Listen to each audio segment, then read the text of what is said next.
بسم اللہ الرحمن الرحیم۔ ہے اگر اسلام کی عظمت سے محبت، ہے اگر جرم وطن کی مٹی سے محبت، یہ جرم صدا میرے حسابوں میں رہے گا۔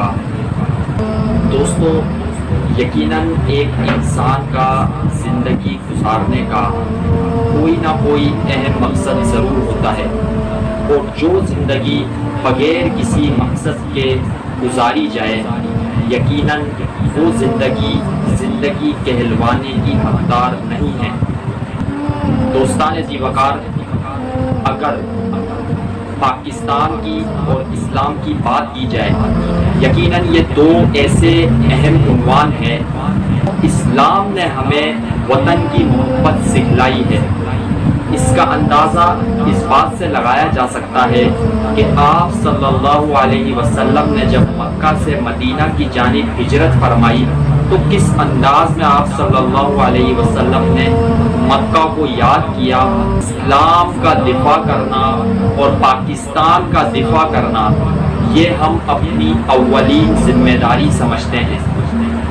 دوستو، اسلام کا دفاع، اسلام کے خلاف کوئی شرارت کی جائے گی، اسے قطعاً برداشت نہیں کیا جائے گا۔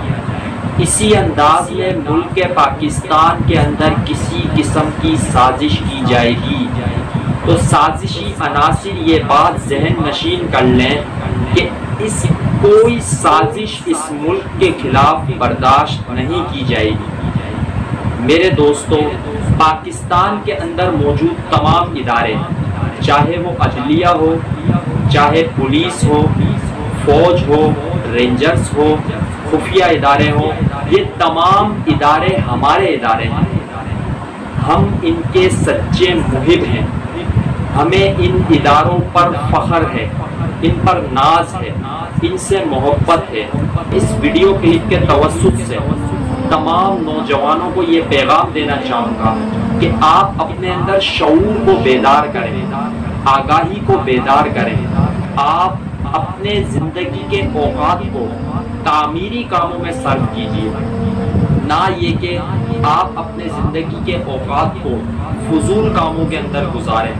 میرے دوستو، اس اپنی زندگی گزارنے کا مقصد بنائیں۔ اسلام کے خلاف اٹھنے والی آوازوں کو دبانا، ملک پاکستان کے خلاف بھونکنے والے کتوں کو لگام چڑھانا، یہ میرے دوستوں نوجوانوں کی اولین ذمہ داری ہونی چاہیے۔ بحیثیت پاکستانی قوم، آج ہم اس چیز سے بہت دور ہو چکے ہیں۔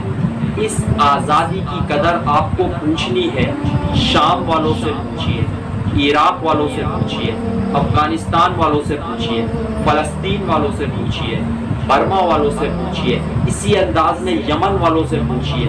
اس ملک کی بنیادوں میں سیمنٹ اور بجری کے بجائے بزرگوں کا، علماء کرام کا خون شامل ہے۔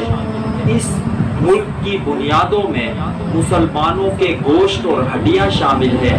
لازوال شہادتوں، لازوال قربانیوں کے بعد اس ملک کو حاصل کیا گیا، اس گلشن کو سینچا گیا۔ پھر دوستو، ملک بننے سے لے کر آج تک دشمن عناصر اس کے خلاف پروپیگنڈا کرنے میں مصروف ہیں۔ روزانہ کی بنیادوں پر ملک کے خلاف جو کام کیے جاتے ہیں، کرونا وائرس کے بعد آپ اٹھائیے عالمی NGOs کو، پرکھیے، دیکھیے ان کا کردار۔ اس وقت ملک کے ساتھ کون لوگ کھڑے ہیں، اس وقت ملک کی عوام کے ساتھ کن لوگ، کون سا طبقہ اس وقت ملک کی عوام کی خدمت میں مصروف ہے۔ اسلام اور پاکستان کے دفاع کی بات کرنے کے حوالے سے مجھے شہرت کا بھوکا کہیں یا مفلس کہیں، میں اپنی بات کو کرتا رہوں گا۔ اس ملک کے ہم پر بہت سارے احسانات ہیں، اور اللہ تعالیٰ اسلام کی عظمت کے لیے، اس کی بقا کے لیے، اس کے دفاع کے لیے، پاکستان کی عظمت کے لیے، اس کی بقا کے لیے، اس کے دفاع کے لیے ہم ناچیزوں کو قبول فرما لیں۔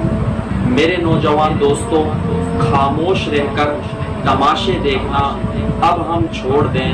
ہم اپنی صلاحیتوں کو بروئے کار لاتے ہوئے ملک و قوم کی ترقی کے لیے اپنا کردار ادا کریں۔